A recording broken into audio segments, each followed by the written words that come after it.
Hi, I'm Amy Udoff, and I'm one of the Senior Rabbi Search Committee co-chairs, along with Gary Michelle, and I'm here with Rabbi Wolk.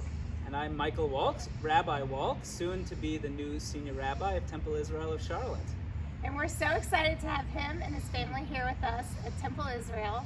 And if you don't mind, if you want to share with what you've been up to since you've been here in Charlotte. Well, so some of you met me and you met my family when we came in March. My wife Heidi and my daughters Clara Rose, that's one person, two names, and Julia Louise, just goes by Julia. She is 15 months, so you can call her anything. Last week, we drove our two cars from Louisville, Kentucky, about 7.5 hours south and east, to arrive here in Charlotte, moved into our new home, and have spent the last few days setting up the house, digging through boxes, figuring out where things are in this city. Very good. I'm going to ask you just a series of questions so our congregants and anybody else that's watching can get to know you a little bit better. You want to know about my philosophy, about which rabbinic greats I've modeled myself after, which tractate of the Talmud is my favorite. Are those the type of questions we're talking about? I was more thinking a little bit low-key. First, I'm going to start off with, I wanted to know what your favorite holiday is. I think the Talmudic tractate question is easier. My favorite holiday, I don't, it's hard to say favorite, but I really like Yom Kippur. And it's a strange thing to say. Most people would go for Passover, which I also really like, or Shabbat, which we do on a regular basis. But something about the solemnity, the seriousness of Yom Kippur, all those people coming together for the same purpose, and following this, working our way through this script, the machzor that we have, but at the same time trying to find individual meaning in it, has always been a very powerful experience for me, especially since I started to lead it. At the end of the day, after the last shofar blast, I just come off feeling energized. I don't feel tired at all. I feel like I could fast another 25 hours, and I just want to continue to be surrounded by the people I've spent the day with. That's great. That's actually one of Kol Nidre is mine. It's a strange thing to say, but it's powerful, it's and that's why it lasts.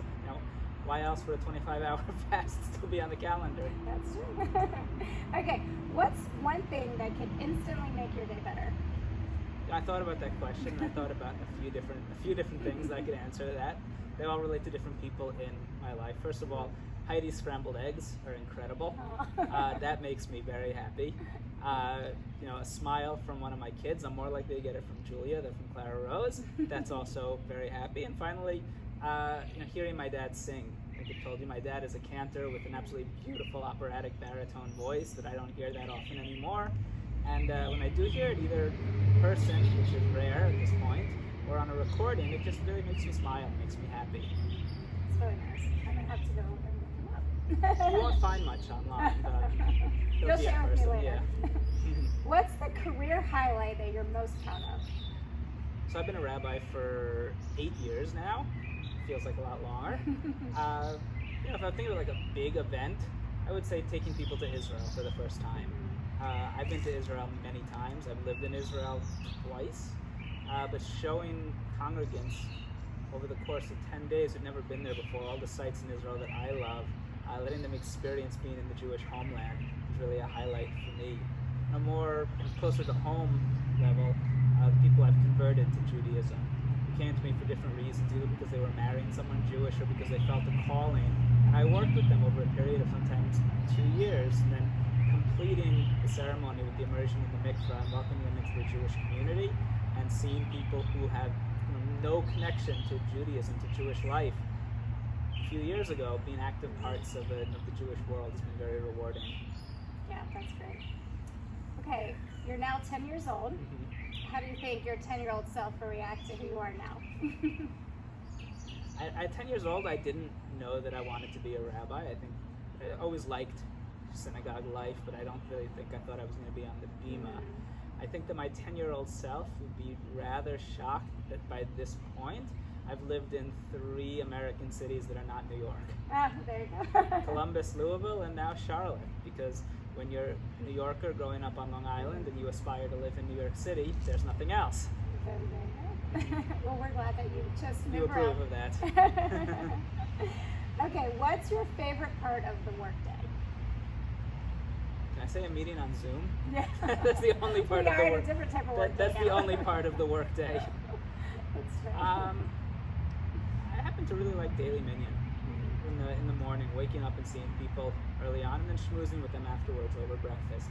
One of those things that I really hope we'll be able to get back to at some point in the near future. Maybe not so soon, but as soon as we can. Hopefully sometime soon.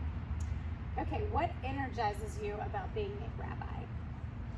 What energizes me about being a rabbi? So that's kind of similar to the professional highlight part. Learning with people, one-on-one. It's something people have asked me to study with them on various different topics. Some of them learning how to lead parts of the service. Some of them, something as abstract as saying, I want to learn about Talmud. Just having the chance to go through a text with somebody and see them connect to it. I always feel very connected to my heritage after that, and more connected to the person that I'm working with. Okay, what's one work-related thing that you would like to accomplish in the next year, besides hopefully opening the building back up? I think every rabbi in America has wants to get back in.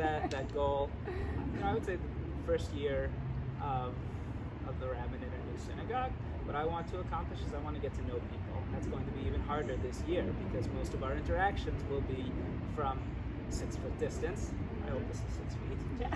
And behind a mask or behind a camera.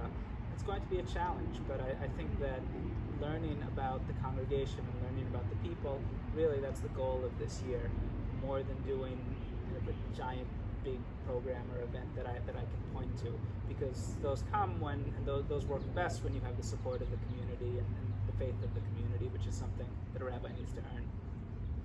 All right. And what's your favorite family tradition? So I made a joke before that I was more likely to get a smile from Julia than from Clara Rose. And that's because, just by the way that our parenting styles worked out, Heidi spends more time with Clara Rose and I spend more time with Julia. But on Shabbat morning, Clara Rose and I have a special tradition that we have to figure out how to do in Charlotte. Maybe you can give me some advice on it. And that's our Shabbat morning chocolate chip scone. And I buy it from a bakery on Friday. I knew exactly where to go in Louisville. I don't know here yet. And Clara Rose knows it's Shabbat morning, knows there's a special breakfast coming, and she'll try to get me out of bed on Saturday morning. And we'll go downstairs, and I pick her up and I put her on the kitchen counter. I take out a cutting board, and it will take 3 or 4 tries. I'll put something else on the cutting board, tell her to close her eyes, and bring it to her and say, "It's a scone." And she'll open her eyes and she'll say, "That's a banana." And we'll do this a few times until I get the scone right, and then we share the scone together. I love it. I think I would recommend Amelie's or Sunflower Bakery. We tried Sunflower Bakery and we found a cinnamon scone. We didn't find a chocolate chip. All right, so she we're liked chocolate cinnamon, but it's not chocolate chip in my book. Oh, all right, great. All right, we'll try Amelie's next. Okay. We'll go on a scone hunt. All right. Okay, what's your favorite ice cream topping? Oh, okay, that wasn't in the prepared questions. My favorite ice cream flavor is mint chip. My favorite topping would probably be hot fudge. That's a good one together. But the problem is that when you have the hot fudge, you can't taste the mint chip. Oh, that's very true. So it just tastes cold. You're right. Okay. All right. Do you believe in life on other planets? I'm sure out there must be something else. I don't know what it looks like, but there's a good chance there's something else. All right. Very good. How do you interact with someone who disagrees with you?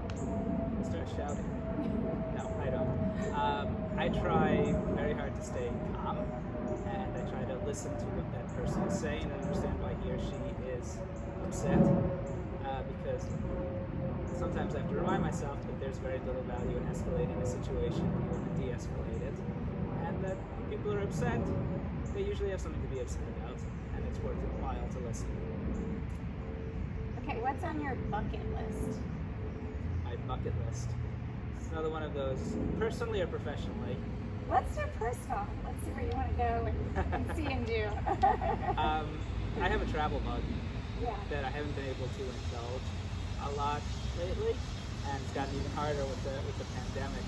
But I just enjoy hopping on a plane and going to see another part of the world or another part of the country. Yeah, I'm very curious. I'm actually curious to see Russia. Yeah. I'm curious to see Moscow. I am. You're excited about that? Hi, talk louder. Yeah. Someone is inconsiderately drilling back there. Okay, tell them to stop. Tell him to stop it. And right now the rabbi is talking. Please stop. Yeah, I'd say it's like to be able to travel and to see new places. Not spent a lot of time in Asia either. Most of my travels have been in Europe or in Israel. But again, the feeling of going to a new place and figuring out how to get around. Public transportation is very exciting to me, which I haven't had in Louisville for the last 8 years. But hopefully one day I'll get back to that. Yeah, me too. You like traveling also? I love traveling. I know. We were actually supposed to go to Italy during all this time, so we're excited to get back to traveling at some point.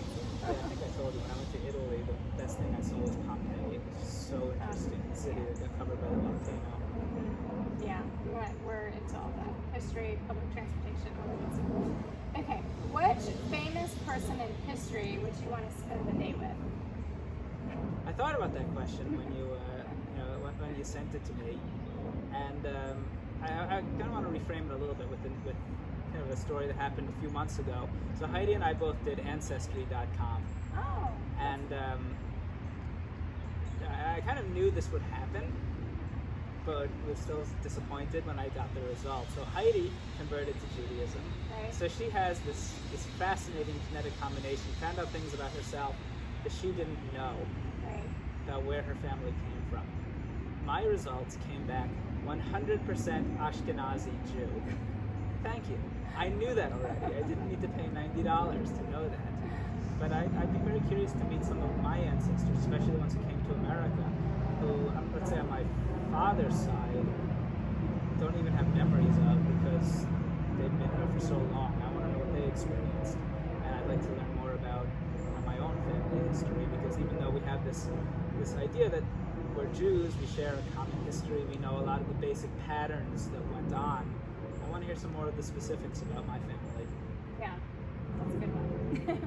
Okay, what's the last thing you do at night before you go to bed? Heidi and I say the Shema together, and then I usually read for a few minutes on my Kindle. Yeah, very good. Any good books right now? Right now, I'm actually reading Star Wars novels. Yeah. I just need something easy to decompress with at the end of the day, and they For work sure. really well. Yes. Okay, what's your all-time favorite Purim costume?